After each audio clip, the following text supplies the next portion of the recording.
بسم اللہ الرحمن الرحیم۔ السلام علیکم ورحمۃ اللہ وبرکاتہ۔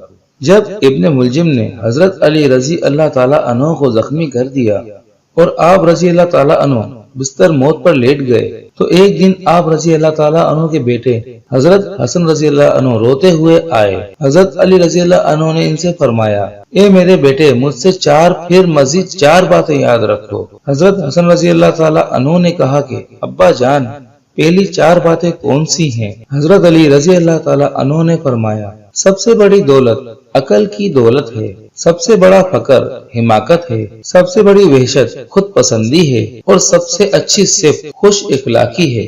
حضرت حسن رضی اللہ عنہ نے کہا کہ دوسری 4 باتیں کون سی ہیں؟ آپ رضی اللہ عنہ نے فرمایا، احمق آدمی کی صحبت سے بچتے رہنا، کیونکہ وہ تجھے نفع پہنچانا چاہے گا مگر نقصان پہنچا دے گا، اور جھوٹے شخص سے کبھی دوستی نہ کرنا، کیونکہ وہ دور کو تیرے قریب اور قریب کو دور کر دے گا، اور بخیل آدمی سے بھی بچنا، کیونکہ تو اس کا اتنا حاجت مند نہیں ہوگا جتنا وہ تیرا حاجت مند ہوگا، اور وہ تجھے چھوڑ کر بیٹھ جائے گا، اور برے آدمی کی صحبت بھی اختیار نہ کرنا، کیونکہ وہ تجھے چند پیسوں کے عوض بیچ دے گا۔ ناظرین، ویڈیو کو لائک اور چینل کو سبسکرائب کرنا نہ بھولیے گا۔